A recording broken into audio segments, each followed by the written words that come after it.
Guys, if y'all don't mind, I'll probably stand the entire time tonight because I'm going to be using the computer a little bit.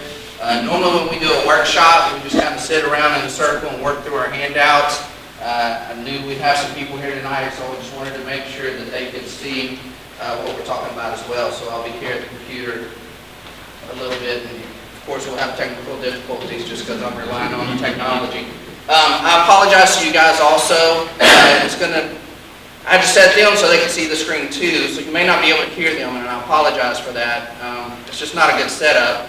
Ms. Harvey talked about uncertainties, so that's why we're spaced out, and we wouldn't have enough room to do this in the boardroom where there's much better acoustics. I'm going to dive right in, guys. The first thing we're going to do, board members, you have sheet packets. If you find the one, looks like this. It kind of has the little agenda right here, but then it's going to go into the calendars. We're going to talk about the calendar situation real quick. Again, tonight's a workshop, so we're not making any decisions on anything or voting on anything. But I wanted just to clarify what's going on here. And, you know, I canceled tonight's board meeting because calendar was going to kind of be the one thing we were going to vote on. And I've emailed a little bit talking about what's going on with the calendar. This is the deal. At the end of the day, our job is to educate kids. Number one goal is to educate kids.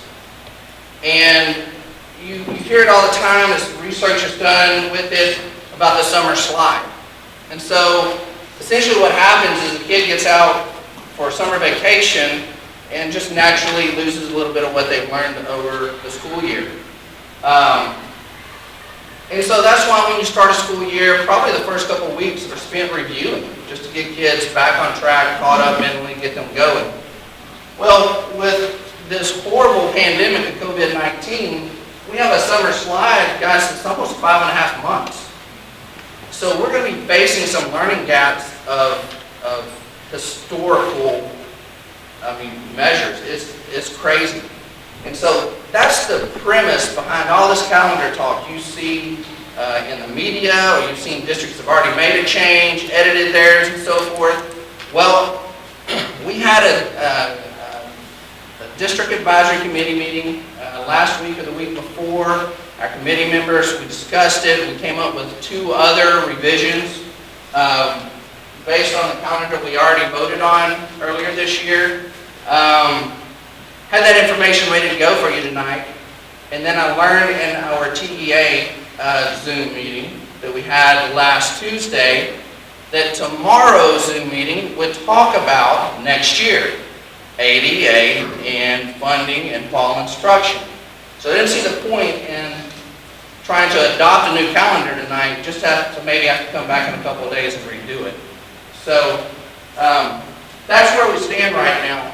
Now, so we talked about the summer slide there a little bit. Will funding for 2021 be affected by COVID? What will ADA look like? These are questions we don't know. They are questions, they're valid questions. We don't know the answers to these yet. Again, that's why we canceled our regular meeting tonight. I can tell you this, and this is what concerns me. Commissioner Morath did mention last Tuesday, in our calendars, we usually have like 2 bad weather days. And that's for unforeseen incidents. We don't know if it may ice or it may flood. Those are unforeseen reasons we would close school. The way he stated it when he was talking about it is we foresee COVID may close our doors again. So you better address this in your calendars. Okay, very valid point. You hear about it. I think universities have adjusted their calendars and they're closing maybe in November for the fall semester. So I don't think we have that luxury. So my question then becomes, so we have to address these days we're out. Let's say he closed, the governor closed schools again around Thanksgiving break, and we weren't going to open back up until January. So let's say 4 weeks probably. Well, we have to make that time up. So one of the simple solutions was just put 4 weeks worth of asterisks in June And let your community know that if you're closed for 4 weeks, you're going into June for 4 weeks. Seemed like a simple solution. But then someone had the question, well, if we're closed again, do we have to provide online instruction? Well, if we provide online instruction, why doesn't that time count? Should.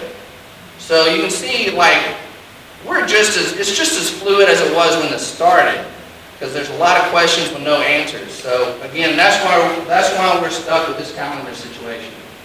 I want to mention this because you probably see, read, watch the 30-minute video on TA's website.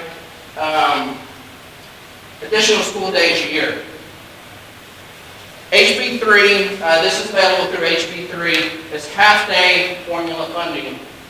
What you're going to see a lot of schools doing is in June, they're going an additional 30 days.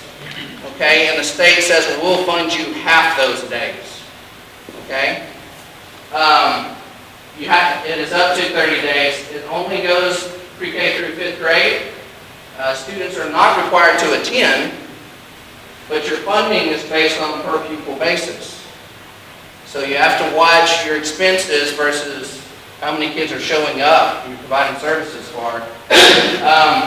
And this is where we would have to look at our calendar again, because in order to qualify for this, you have to have 180 days of instruction. We don't have that in our calendar right now. Okay? So it's not just the 75,600 minutes, it is also 180 days of instruction. So to receive that funding, you have to go to school for 180 days? Students would have to go to school for 180 days. I don't know that we've done that since I've been here. Prior to the June? They have to, well, good question. I don't know the answer to that. I would say you probably have to have 180 days in your calendar, period, whether it stretches into June. Yeah, so the answer, you have to have 180 days scheduled before you get to June. So what's in our calendar right now? That is a great question. I can go ahead and switch over. Yeah, and I apologize, Ms. Harvey, I don't have that answer off the top of my head, because, again, we're functioning with minutes. Right. So I think we were right at 171, maybe 173 days. But we're going to look at that in just a minute. But this is the thing I want everyone to be aware of. This is the real kicker for me right here. And again, though, we're here to educate kids. But this right here, so let's say we decided to do additional school days at the end of the 2020-2021 calendar year. So we go into June, these extra half days.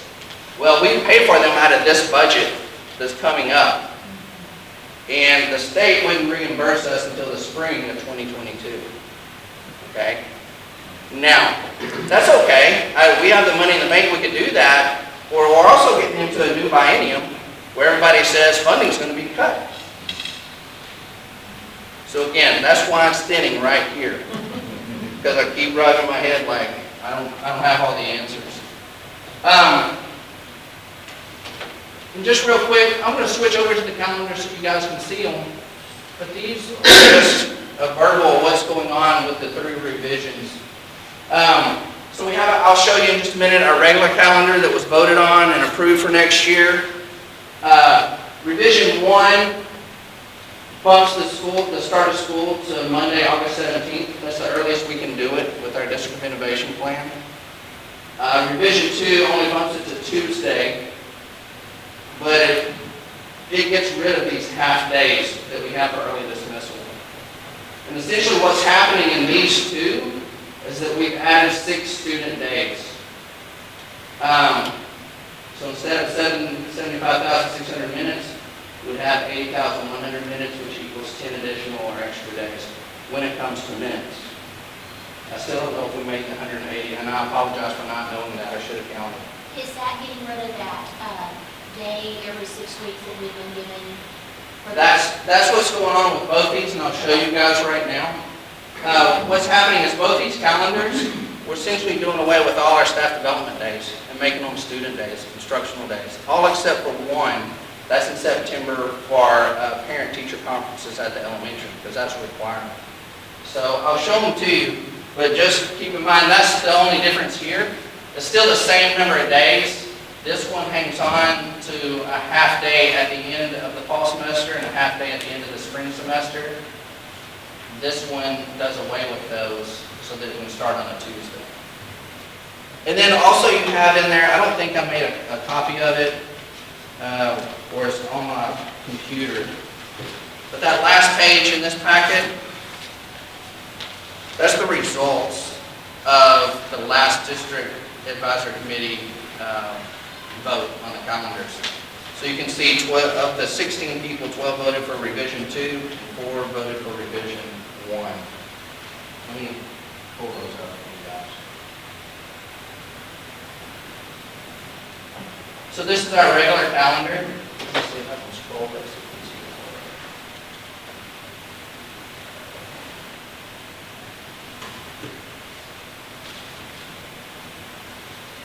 So what's happening in revision 1 and revision 2? We get rid of these 2 staff development days. We get rid of that one, that's 3. Over here it's 4, and then up here is 5. So that's where we're getting the 5 additional days of instruction.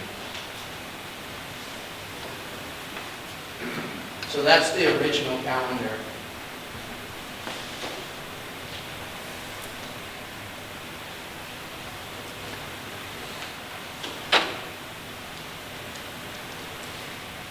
This was revision 1. So you can see the start day was moved over. And then, let me scroll some more for you so you can see those half days. We're still paying for STAR. Well, and that's part of the problem too, is the state going to adjust the testing windows? Some people are saying, why would I go 30 days into the summer when right now we know it's a struggle to handle kids after STAR just to get through May. This calendar right now, we got 176 days. 176 days, so we That's- still don't even, I mean, we're still not on an 8. Guys, honestly, right now, if you have questions, I want to try to answer them. I wanted to update you on where we stand with the calendar situation, and then I hope to know a whole lot more by the end of this week. And then rumor had it in the superintendent bushes that he's not going to tell us about it. We have a Zoom meeting with the Commissioner of Education every Tuesday and Thursday afternoon. And then rumor has it, or he told us he was going to tell us tomorrow, and then rumor is now that that's going to be put off until Thursday. That means he doesn't have all the answers yet. And again, I can't imagine trying to run a state. I'm just trying to run a district. So hopefully by the end of the week, I'll know more about, do we have to provide it? Not do we have to, I guess you should say, do we get to provide it at-home instruction? If we're doing that, though, you should give us credit for those days. So hopefully all those things will come to light. I get that information, guys, we can come back together and hash this out. I just wanted y'all to know where things stood at this point. And you can see why it will do us no good tonight to vote on revising the calendar. So another option could be that we can change the innovation to start earlier. We can, Mrs. Mallett. That's going to put us almost close to the start of school to officially adopt the calendar, though, because if you remember when we did District of Innovation, we had to post it and submit it to the commissioner, and well, we have to post it to show we're going to have the public forum. It has to be posted 30 days before we can even have the public forum. And so then we come to the public forum and we would hear input from the community, and you guys would vote, and then it has to go to the commissioner to be approved. So all that would put us, would be pushing us very close to August. Not that we want to go longer, but, Because of the fair, Right. usually you don't want to go into, and usually we'll start on the first Saturday of June, which wouldn't be until like the 5th. But what if we put, and maybe we have to do the same thing, if we do the opposite, Carolyn, instead of adding it on the front, but we add it on the end. And if we don't need it, like those 4 days of June, and if we don't need it, then could we dismiss those dates? That's me, that is, you take some of that. Right. You take away a day for the day. Thanksgiving, and take some of Christmas. and Well, take some of the football. And what I'm gonna do, guys, I watched it again today. Really, kind of the push is to address the summer slide, period, as a state. Now, we're dealing with the pandemic, so when they passed House Bill 3, no one knew a pandemic was gonna shut schools down.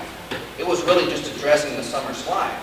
And there's some data in the 30-minute video by TDA that talks about the benefits and shows the research shows if you stretch your school year out.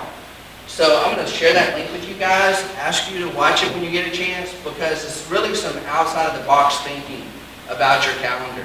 It doesn't just bookend 9 months in the school year, but it spreads it out. So you might go to school for 9 weeks and then have 2 weeks off, and then 9 weeks and have 2 weeks off, and then in the summer you might have from mid-July to mid-August off. You know, so there's some examples there. There's some districts in the state that have been doing this kind of thing for like 10 or 12 years. But they serve a completely different population than what we serve. So I'm going to share that information with you guys, and then if we have to have a call meeting in a couple of weeks, because our community probably wants to know what the calendar is going to look like. But I don't want to have to push out 3 or 4 different calendars, because that's no good for anybody either. But I'll share that information with y'all, because we may do what we can do to get through this school year, but I really think in changing to one of those very alternative calendars, it should take you a year to do it anyway. It's not something we should try to do in 2 weeks. But it's something I'm going to ask our district advisory committee to look into and research and think about and discuss. Because again, at the end of the day, it's just about kids, educating kids. And I know we all have our summer routines we like to stick with, and people don't like new, and people don't like change, and especially when you start talking about summer vacation, whew, people are going to want to get honest, but at the end of the day, it's that number one thing, what's best for kids. So, and I think, Mrs. Mallett, you talked about district of innovation. I'll have to check.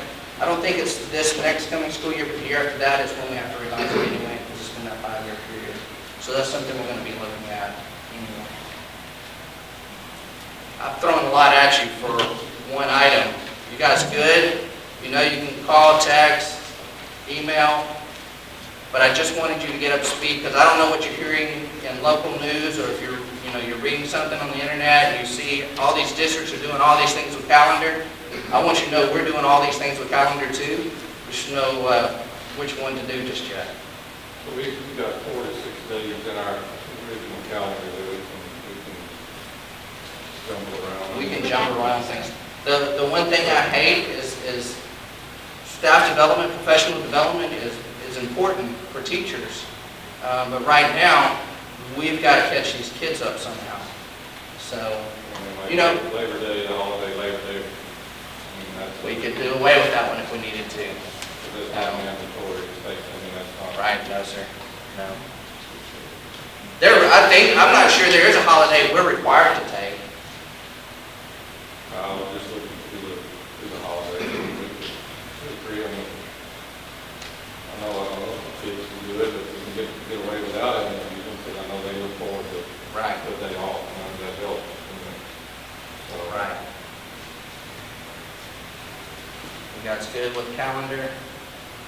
In this funding, do we know what all, Jan and I were trying to calculate the other day how much a half day would cost us, and really it just boiled down to, and that's something we probably need to send a survey out to the community, because it's going to boil down to your staffing, and your staffing is going to depend on how many kids show up. So I guess it could be that open-ended thing where if I hire 10 teachers to work during those 30 days and not enough kids show up, understand you 5 are going to go home, because we only need 5 to educate the number of kids that are showing up. So, and one of the things Chris and I are talking about doing, and it has nothing to do with our calendar, and we can do this, I did it in Bryan, again, a completely different population. And you'll see a lot of districts around here have it. It's called a Jump Start program. So essentially, though, you invite some of your kids that are struggling the most to start school a couple weeks before everybody else. So what we would do, let me see if I can scroll to show you the month. So up here, what we would do is July. If teachers are starting here, what we might would do is for these 2 weeks, the 13th through the 24th, bring those kids up for 2 weeks. And that means any of the teachers that work those 2 weeks, they'll have 2 weeks off before they come back to work. So it gives them another little break. But you can see some significant gains when you do that for those kids, for those struggling learners. The issue is getting them there. We had to bribe them with all kinds of things. I mean, you started with food, then you went to, everybody gets a gift card, then, you know, if you show up every day, take you to Grand Station. Is that a federal program? How's it done? In Bryan, it was funded with federal money. Here, it would just be our local money. And that would be, the teachers would be paid by day? And Yes, sir. part of the unpaid sick day. Yes, sir. And we would just pay them by that. Have we looked at also, I've heard some stuff that the CDC's coming out with, some guidelines for next year. I mean, some of that stuff, I don't see how it's even possible to get it in our elementary, you know? Yes, sir. I don't have an answer for that, Mr. Evans. That's something we're hoping when they say we're going to talk to you about fall instruction. I'm hoping that's some of those guidelines. But you can see, like, if you watch CDC, and then you watch TEA, and then you watch UIL, they don't all have the same guidelines. So, you know, even though CDC is pushing this out, I imagine TEA will push something out that allows us to work, I hope. So, if you guys are good, I'll move on to the meat of this meeting.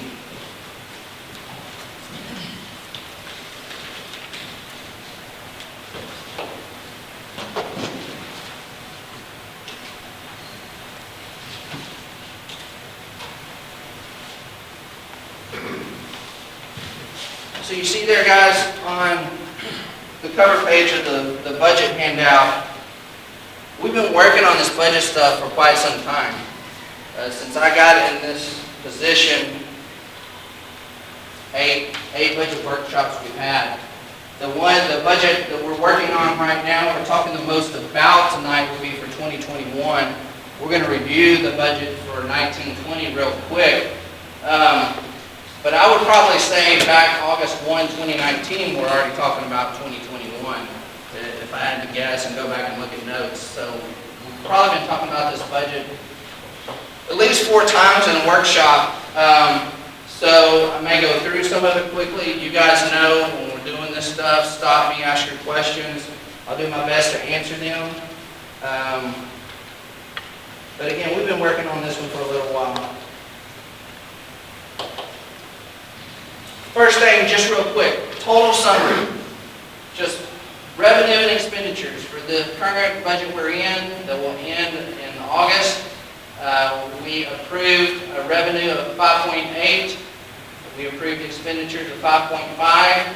This is actual as of last Thursday when I looked at our numbers. So we received in revenue 5.3. We spent 3.7. So right now we have an excess of 1.6. Just in this year's budget. So a little color coding I did here. I just took what we spent in expenditures, I divided it by 8, that's September through May, and it shows we spent about $464,000 a month. So I took the same, the leftover, 1.6, divided it by 3 months, which would be June, July, and August, the rest of this fiscal year. And that would allow us to spend $559,000 per month, which we're obviously not going to do. So it's a difference of about $95,000 a month. Took that and multiplied it by 3. So what I'm saying, this is just rough estimate. Again, you guys have said this a million times when we're talking about budget, everything's an estimate. None of this is exact, but I'm guessing we'll put a little over $200,000 in the fund balance this year. That was receiving no additional funds. That's if we receive no additional funds, which is not accurate. We will receive a couple more checks from the county. They'll be smaller ones, but we'll get, so we just deposited, I guess, May's collections. So in July, we'll get June's collection. So, I don't know, maybe another $50,000 from the county, maybe. And then the state's going to send us some more, and I'll get into what's left, what our summary of finance says at this point in time. But this is just overall general. Here we are. Here's where we stand.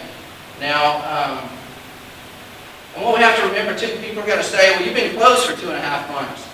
Yes, we have, but 80 to 85% of your budget is payroll, and we're still paying people. So that's why it's still, where was it, $464,000 a month.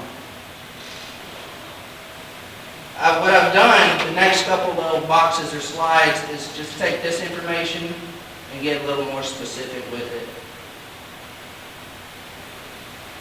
So essentially what I did was break out our revenues right here. I'm sorry, I should have titled this revenues. So local property taxes, we approved 3.3, we received 3.38. Other local revenue, we budgeted $100,000, we received $154,000. State funding, we budgeted 2.45, we received 1.845. SHARS money, we did not include this in our revenue at all, but that is $13,000 we received. SHARS money is money we receive, federal money we receive from students that receive Medicaid. And there's certain services at school that we can bill them for that they will pay us. And really not having any idea what that looks like from year to year, I will probably keep this at 0 and there will always be something over here. But I haven't figured out how to guess what that's going to be. I'll work on that. So that's what revenue looks like. So you can see right here, this was approved. This is total where we stand. So a deficit right now of $455,000. But if I go there, we still have money. We'll be putting money in fund balance. If you're wondering what other local revenue was made up of, right here, earned interest. This was a big difference here. Gate receipts, cut it pretty close there. City of Garland, this was our first year dealing with them, so we weren't 100% sure. We wanted to make sure they were going to send us what they told us they were going to send us before we budgeted more. And then oil royalties, since I've been doing this, we leave that at 0, and we get a couple $100 from it. So that's what makes up this 154,000 mile item, or these right here. I talked to Jan, asked her what the big difference was here. This just comes from the interest earned in Lone Star. So when you got a bunch of money in the bank, you get a bunch more interest. And that's kind of where that's coming from. This one, like I said, was real close.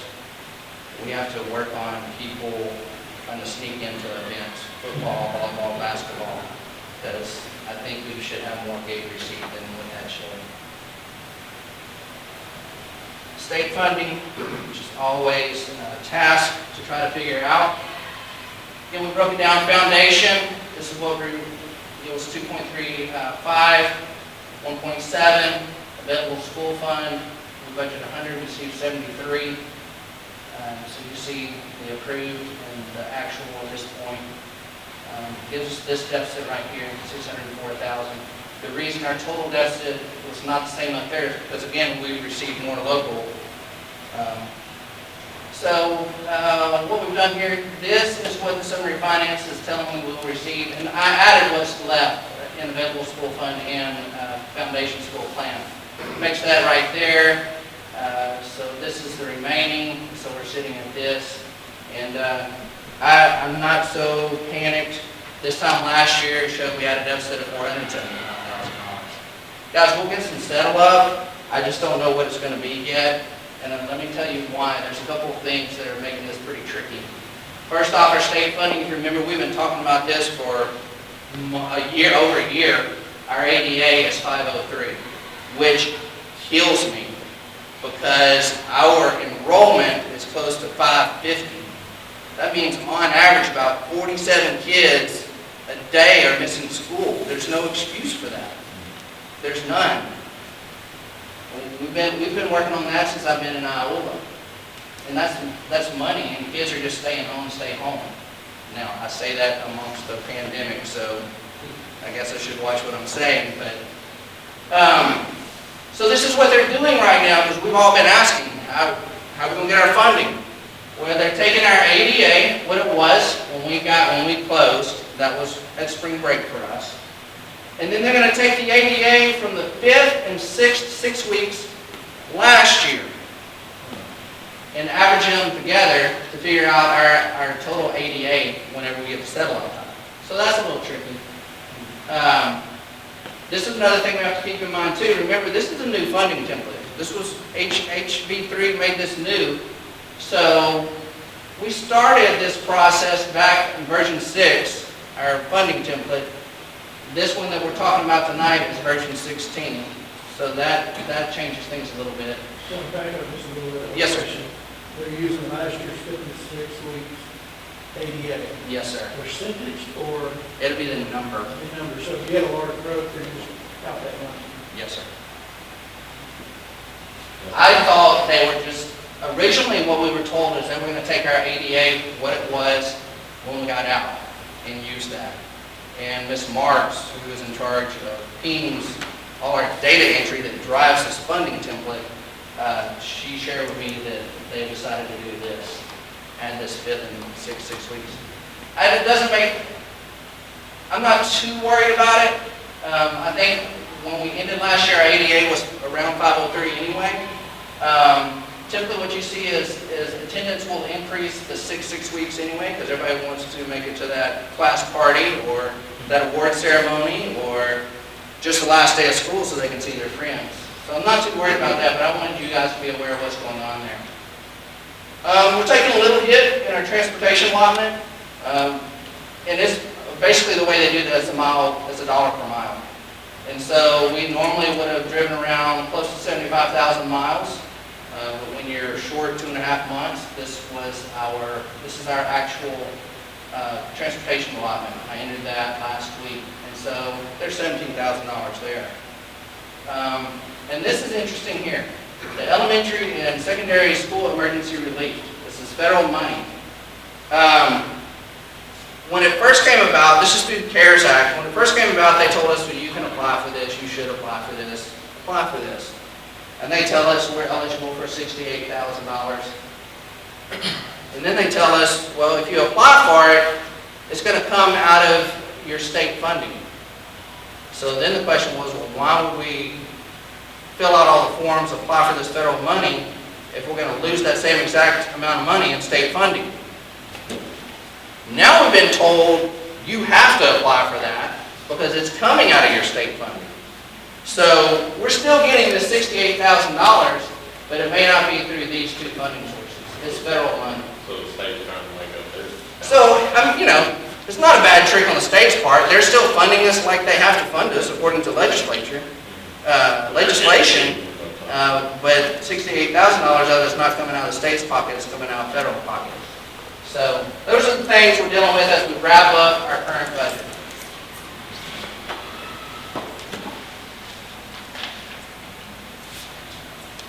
I left this in here, guys. We've done this. This was interesting to me. I went back and looked at our first budget workshop we had when I became superintendent. And essentially what this is specific functions or line items that we've been monitoring. Well, the first time we did this, we had 15 of these up there, and they were all in the red. Now we're down to, I think there's 8 here, and one of them we've just been monitoring just to see how well we did. The other was just to show we stayed on target when we purchased our vehicles. I think that was to the penny, exactly right, thanks to Caldwell Country. The second quote they gave us on the truck, we said this is what we have, and they said, okay, we'll sell it to you for that.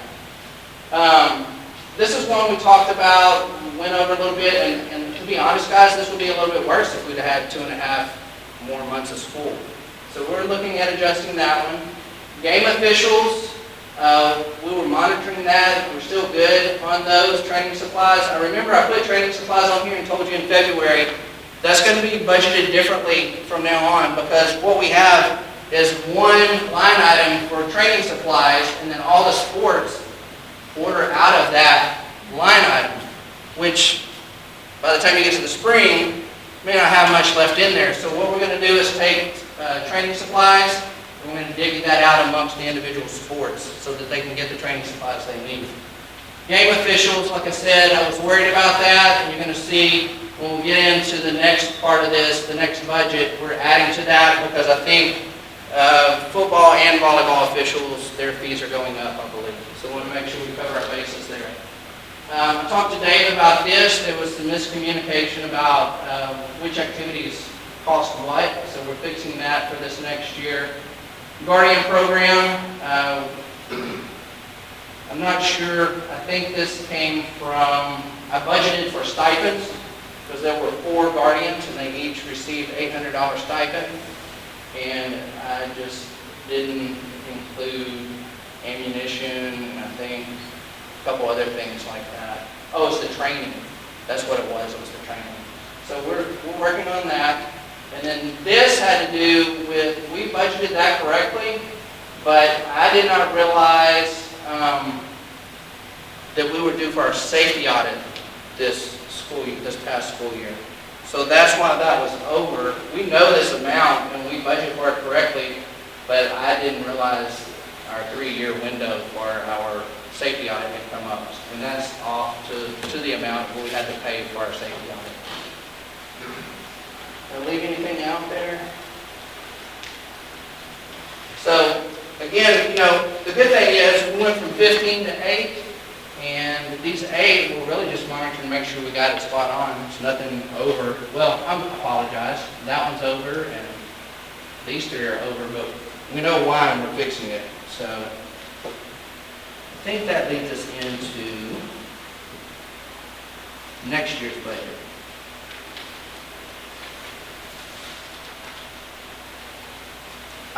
Or can you guys still see if I leave it on the lower part of the screen? Okay. I'm trying not to put too much information. I'm trying to be a good teacher, because I know if I put more information up there, you're not going to listen to the part I want you to listen to. So, local property taxes, this is what our funding template shows us, and I'm going to show that to you in just a minute. State funding, our other local revenues again, and that puts us at 5.9. So that's another $200,000 increase from this past year. So let me show you where I got this from. So this is our funding template. Let me make sure I'm on the correct column. So 2021 right here. And guys, this information right here affects our WADA. So it's the other services we provide. And this information, this data comes straight from our PEAM system. So what Ms. Marks is entering in, that's what TEA has, and that's what we enter here as our data. So it can't be any more accurate than what the state gets, because this is what they get. Okay? Also up here, I'm sorry, let me move my cursor. Did I run out of battery? You guys mind if I use the cursor to show you? Right here, just trying to be mindful of what's going on. That's what I project our ADA to be. I lowered it to 500 instead of 503. A couple reasons. One, just for budgeting purposes.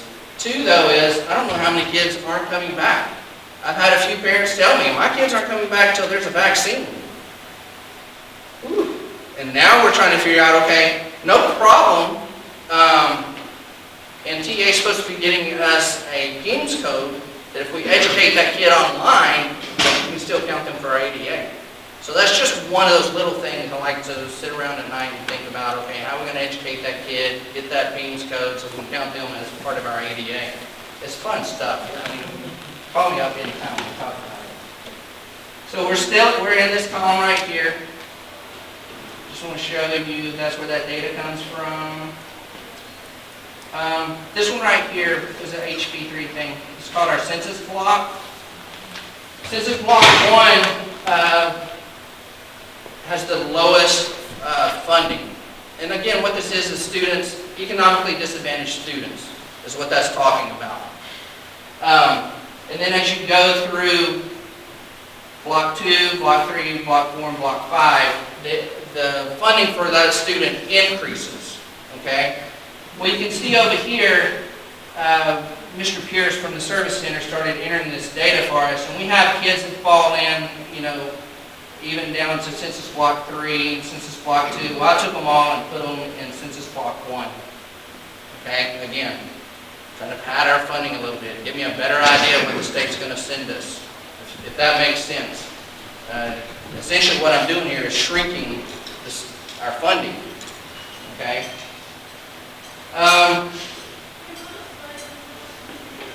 Then we get into our state certified property value. You see right here for this year, $397,699,149. And you may be like, what in the world? So let me show you where that came from. This is that summary of finance I was referring to earlier, where we will look at it as we get closer to the end of this fiscal year and see what our settle up is. That number goes in our template because it is right here, and this is what the state has for us. 2020 state certified property value, $397 million. So that's why that number is in there, because that's what the state is going to use to calculate our state funding. Okay? I just wanted to show where that's coming from. So the next part of this, we go down here, and we actually kind of hand calculate this next number right here. And that's what we're saying we would receive on our M&O taxes. What we did, and those are there because that's the whole law, and this is showing you a comparison. So this right here, where my cursor is, the .9664, is what our tax rate will be for the next year. Okay? So we use that tax rate, that property value I showed you, and I did a collection rate of 95%. And we usually use what? 97%. So I'm trying to shrink it some more. Just like people are telling me, you're going to lose money. Where are you going to get this money from? I'm trying to set our budget very conservatively. So this number right here is a 95% collection rate. And then you'll see here too, this is our M&O. This is our INS that would give us this for our INS payment, our bond payment. And our bond payment this next year is only $600,000. So that would have like $80,000 going into fund balance for INS. Now I say that, I'll get there. Bear with me. Yeah, there's our, oops, sorry. There's our required bond payment right there. So the deal is we put everything in the data entry tab here, and then we go over to 2021. And that's where I got these numbers.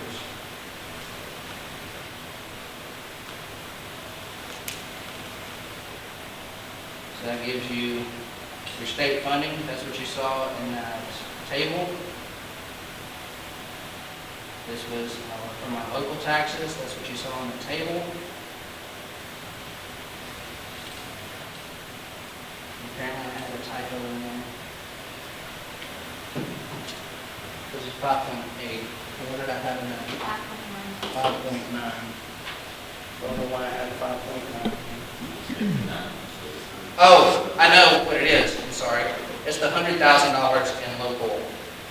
So that's why from 5.8 to 5.9. Found it. It's right there. So, just want to show you guys that's where that comes from. I'm not just pulling those out of thin air. I'll go back to our presentation because there's some things I need to share with that.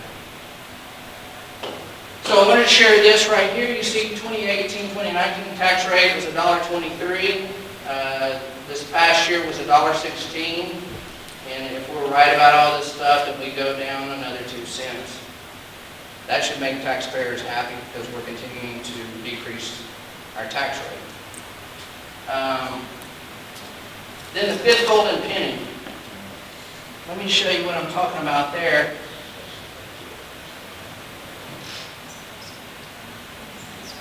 If I can find it on the tab.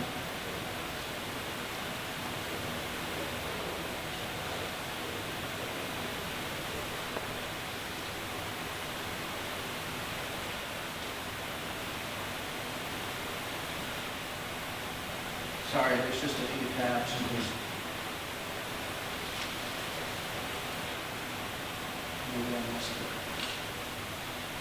Anyway, I'll try to explain it without the visual.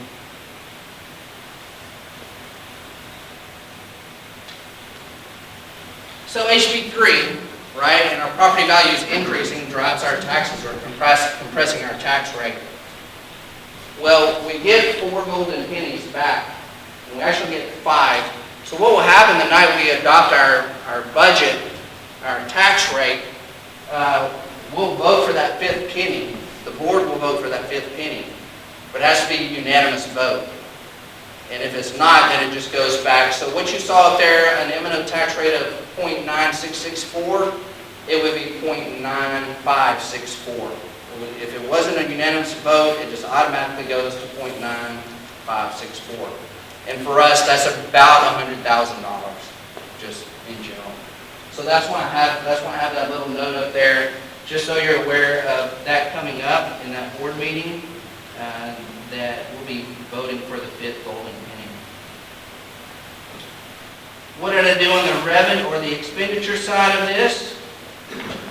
Well, looks like our spending's working out okay for 2021 or for 1920. So I just used that approved expenditures there from 1920, which is 5.5.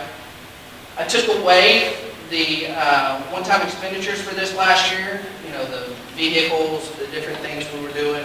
That was $209,000. Then we added the raises, so that's just a step raise. They're going to the next step on our pay scale. And I know the board knows this, and I know you guys are smart and realize this too. We don't have any option but to do that because we have to maintain that state minimum salary. And our district scale is so close to the state minimum now, they have to get that step. But you see that came up to be like $67,000. That would include that $70,000 when I did this, it included the principals getting a 3% raise like we talked about a couple months ago. So that was already included in our workshop. I went and talked to Tim about that. Increasing officials, student services, a couple different things like that. We may be going way over, but I just want to make sure we're paying our officials, and who knows, we may go to state in every school. That's my goal. Guardian program.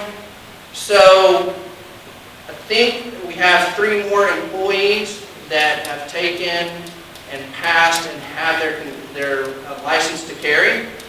They'll go through the application process. And so in a couple months, that would require you voting on them. So essentially, though, what I've done here, adding $5,000, because I'd be adding, I said 3, 2. I'd be adding those 2, but I also want to change the guardian stipend from $800 to $1,000. I don't think $800 is enough to pay those people. I think they should deserve more than that. When you talk to them, it's a very mental thing to carry a gun to school and know that you're supposed to protect people if, God forbid, something bad happens. So I want to increase the current guardians, and I want to add some guardians. Increase in special education co-op. It is increasing about $14,000 this year. Let me tell you, the first workshop we sat through, when I did this with you guys, our co-op payment was $42,000. Our number of sped kids, I think, has increased by 30 or more in the last 2 years. And that's due to child fund. I mean, it is what it is. I think that's a good thing. But that's what, that's a big jump for us when it comes to co-op. Band uniforms, you guys got my email, you saw that they cannot, I don't know when they'll be made. The state that the company was in, their governor shut them down completely. When they were allowed to reopen their factory, they started making masks. So I don't know when they're going to start making band uniforms again, but that's going to roll into our next budget. And now at least we know exactly how much they're going to cost. So that will carry over in. Fire alarm monitoring, like I said, I talked today, we worked that out. We needed to add about 750 there. So that would be the total. And guys, what I did again, right here at revenue, that's not the revenue I showed you up there either. This is 95% of that revenue I showed you. I cut another 5%. So I did it at a 95% collection rate. You saw what the number was, where it came from the template. I've taken another 5% off that, and that's our revenue. That's our expenditures. You see where they're coming from. For the most part, it's a balance of in excess of 179. Again, when we get to August and we're ready to adopt this budget, please, someone don't say, you said it was going to be 179,914. And I'll be like, I did say that. You're right. That's the best of my knowledge right now, guys. It's June. And you guys know with school budgeting, it changes pretty quickly. And guys, this may change after we hear from the commissioner again about next year's ADA and instruction. So I may be wasting your time tonight, but I wanted you to see where we stand currently and where we're going. These are the things, I just left this in here, or put it in here. These are the things we had talked about in February. Actually, was it October and February? These were kind of the one-time expenses we mentioned carrying over into next year, but it's also the $60,000 I told you guys I'd already cut. So you see we have 179. If we want to go, start talking about some of these things, we can. Reading academies is extremely important, but I keep hearing rumors that because of funding in the next biennium, it may go away, so I don't know. Capturing kids' hearts, I think this is a great thing for the secondary campus. Anyway, those are the things we'd already talked about. This is the one that I've added that we need to be aware of and talk about as a team of 8, is this right here, special education bus. Something we're going to have to start looking at and budgeting for. That may be something we budget for this year. We have 179. Maybe we just purchase this bus. We need a new special ed bus. The deal is this 47-passenger bus is much longer than the special ed bus we have right now, and it's going to create problems getting down some of the roads we get down to pick up those kids with that smaller bus. So Mark, working with Sean on that, but I just wanted you to be aware. Those are the things we talked about. I also thought, can we put in the budget part, and then monitor our expenses all the way through the year, and then if we still have the money, if the funds have come in like they should, then we can purchase that towards the end of the year, knowing that we're okay fiscally. The only problem with that is it has to be in district before the end of the fiscal year, by August 31st. Well, the turnaround, if you order that bus, I think he said was 4 to 6 months. So, and I guess about mid-year we would have a good idea where we stand financially. But again, What is special about special? the lift. Well, it's not just the lift. The seats, the seating in it is. I'm sorry. The seats are. Yeah. Some of them they're mounted like along the, along the wall instead of 2 rows going, or 2 seats going up to it. Yeah. And it has to be that big? Well, I think that's the smallest one you can find right now. I don't know. That's a good question. I'll ask him. Because again, I've been talking about it for a year and a half now, trying to make sure he gets what he needs. But my understanding is we've worked on the lift on our current special ed bus till we probably shouldn't be working on it anymore. So. I think there's just 3.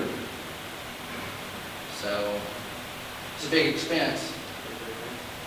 So we have three. 3 students that we pick up right now. You know, that could change tomorrow. So we need to go back and work with I was wondering, do they not make a band? That has a lift on it. They may. Yeah. Even if that's a big addition to the band, that's still. Right, yeah. That's a good idea, Mr. Rapsich. I will talk to Sean about that in the morning. These other things, guys, just things that we continue to talk about. Additional parking, possible expense of a portable building, a gym floor in here, track repairs, I keep mentioning that, but again, we can't touch a track until that lawsuit's finished. And the defending lawyers were just out here last week, so they're just now collecting their evidence. We've been in this for, I don't know, 3-4 years now. I'm not sure it was started before I became superintendent. But we really can't touch the track until that's finished, because that's part of the lawsuit, the condition of the track. That and what's created part of our problem with the track is the visitors' seating. The concrete runs off straight to the track, and that's what's tearing up part of the track. So we'd have to do some work over there too. That's something that might be done if we happen to collect anything through that lawsuit. Additional parking, we're working on that right now. Through the safety committee, we'll be working on it with the facilities committee. Safety committee, it's an issue because what we have going on is when we have big events here, and now it's not even big events, it's just a regular volleyball or basketball game. We don't have enough parking, people are parking along 39. Well, it's dark, and it's a major highway, and so we're really concerned about that, and we'd like to get people off the highway. We have talked, now I'm sharing safety stuff with you, I'll shut up in just a second, but Dave has talked to Department of Transportation, and they're going to come and put lights on both sides of the highway right here in front of the high school. So if nothing else, we're adding a light so that people can see, cars can see people, and different things like that. But again, those are just things that need to be aware of. And then I left this information down here. We've talked about this, I don't know how many times, 3 or 4 times, and that's just how the expenses of the Reading Academy break out. That's what I have for budget right now. Kind of a lot, but again, we've been through this multiple times. Not a whole lot of it, not very much of it was new. That's the band deal, that's, we didn't have to pay for those yet? No, sir, we wouldn't pay for them until we received them. We'll make them just like any other service, we'll make sure you're happy with it. What I did ask them, I emailed them and asked them, can you send us any portion of our order so we can split it out between both fiscal years? Like, you send us the shoes, you send us the gloves, the whatever, I don't know what else goes with it, that doesn't have to be custom made. And I emailed that guy 2 weeks ago, and he hasn't gotten back to me. He was sending it to his boss. Well, his boss hasn't given him an answer, I guess. What's that? The band uniforms, he was saying we haven't paid for them yet. I said, no, we wouldn't pay until we received them. And I was letting him know that I emailed the representative and asked him if he could send us any portion of our order. If we ordered shoes or socks or gloves or anything that didn't have to be custom made, so that we pay for a portion of it now and then pay for the rest of it when we get the rest of it. Well, we talked about getting like a polo or something like that, didn't we? Yes, sir. For a lot of We months can still anyway. do that. I mean, we have the money, so I can get with Amy and. Just to get them through, maybe. Yeah, well, it would be something nice as they come out in August Yeah. with his jeans and a polo shirt instead of a band uniform, because that's typically how they start the year anyway, is their band T-shirt and jeans. We wouldn't get them a pullover, like a dry fit, and it looks really nice. I have a question. So on this, showing the amount of raise, the step raises for this year? Yes, sir. Last year's raise was considerably bigger. Do you know how much that was that came out of it? I apologize, Mr. Brash, I sure don't. It was a whole lot bigger, because there were a couple of things. One, we had to get up to that new minimum pay scale, but also the additional money that we received, if you remember, 30% of that additional money had to go towards salaries. So that's why it was much larger. Yeah, we were like 10% across the board. If you don't mind me checking, I may can tell you. So looking at it stepwise, that is big, but then you look The at. steps aren't very much, once you're, No, per teacher, they're not, but we Yeah. figured yeah.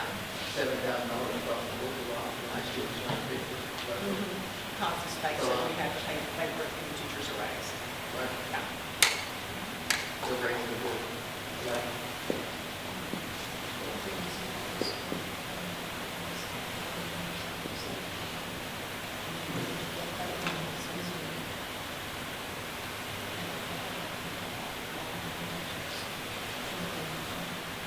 Should be getting close, there's that scale.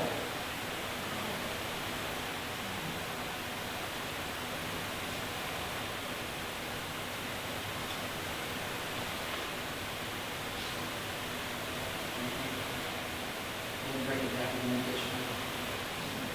They said it's like 500 something acre, or 500 something thousand. Yes, sir. I'm sure that's been 150. Let me look at it this way, because it has, there's a 30% tab on here too. It was supposed to,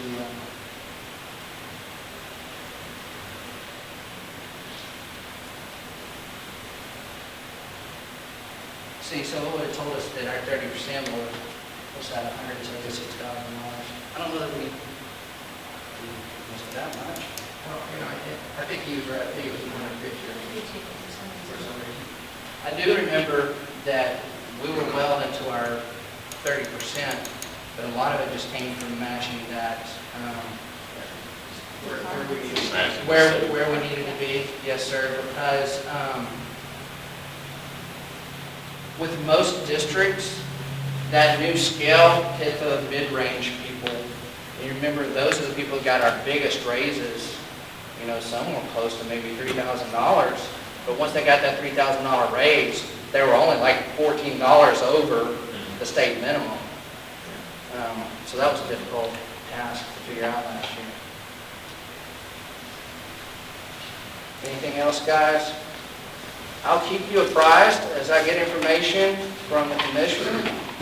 I will update you as much as possible about calendar stuff and budget. And that's all I've got tonight. I thank y'all for your time. I thank you guys for being here. Appreciate any community members that are interested in budget. So, thank you guys. If y'all don't have any other questions, I'll let y'all either get to baseball or volleyball or whatever it may be. Oh, I'm sorry. Mr. Gooch, do you have the correct code for going into closed session? I need to go into closed session for one thing. Under the newest one we just added, it's, I can go get it off the door. Bye-bye. I thought it was one. I'm sorry, guys. I totally forgot